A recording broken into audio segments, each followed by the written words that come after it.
ఇప్పుడు మీరు అన్నపూర్ణ నుంచి జనరల్గా ప్రొడక్షన్ జరుగుతూనే ఉంది అనేది జరుగుతుంది. ఇప్పుడు మీరు ఎస్ఎస్ క్రియేషన్స్ నుంచి కంటిన్యూగా చేస్తారా సినిమాలు?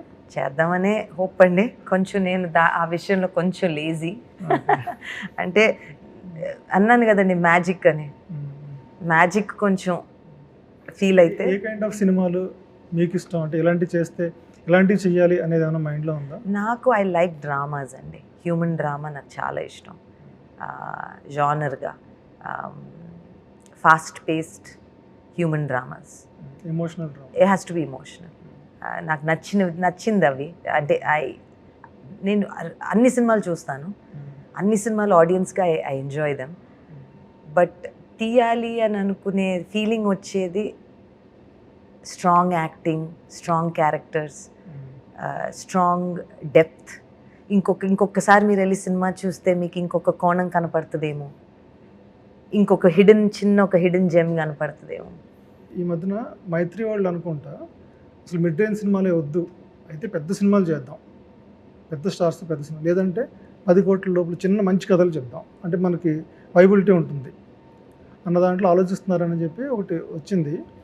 మీ థాట్ ఏంటి దానిపైన? మీ ఐడియా ఏంటి? ప్రజెంట్ సినారియోలో చాలా ఛాలెంజెస్ ఉన్నాయండి మనకి.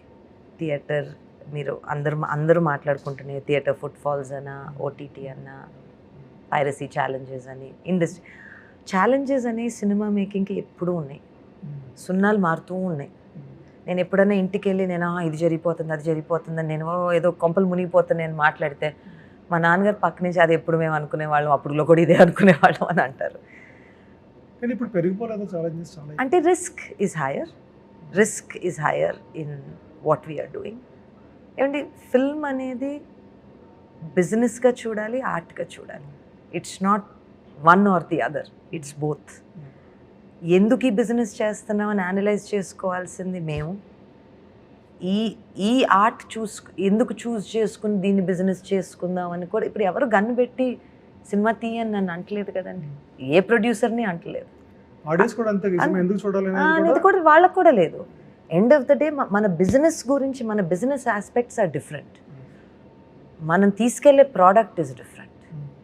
ఆ ప్రోడక్ట్కి మీరు ఎలాంటి చూస్ చేసుకుంటారంటే ఈచ్ పర్సన్ ఒక్కొక్కరు మోటివేషన్ వేరేగా ఉండొచ్చు.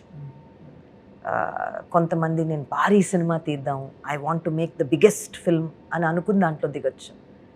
ఇంకొకరు లేదు నేను ఇదే చేస్తాను అని అనుకోవచ్చు. అది ఫార్మ్యులాగా వెళ్ళటం అనేది మేబీ దట్ ఈస్ మనమే పెట్టుకుంటున్న ఛాలెంజ్ ఏమో. నేను అనేది ఓన్లీ ప్యూర్లీ కమర్షియల్ పర్స్పెక్టివ్ నేను చెప్తున్నా. అంటే ఇది వర్కౌట్ అవ్వట్లేదు, ఆ స్పేస్ వర్కౌట్ అవ్వట్లేదు. 20 crores ప్లస్ బడ్జెట్ పెడుతున్న సినిమాలు కమర్షియల్గా వైబుల్ అవ్వట్లేదు, చాలా రిస్క్ జోన్ ఎక్కువ అది అని ఈ మధ్య చాలా డిస్కషన్ నడుస్తూ ఉంది. ఫిల్మ్ మేకింగ్ ఇస్ రిస్కీ అండి. అలా అని చెప్పి ఇప్పుడు I'm happy producer, I made only one film but I'm happy. Magic ఎక్కువ ఉంటుందా, మనీ ఎక్కువ ఉంటుందా, దీస్ ఆర్ థింగ్స్ మనం వే చేసుకుంటే వెళ్ళాలి. అన్నపూర్ణ నుంచి చూస్తున్న అఖిల్ సినిమా డేట్ ఏమన్నా? అది మీరు నాగవంశీ గారిని అడగాలి. అన్నపూర్ణను నాగవంశీ గారిని అడగాలి, నాన్నగారు.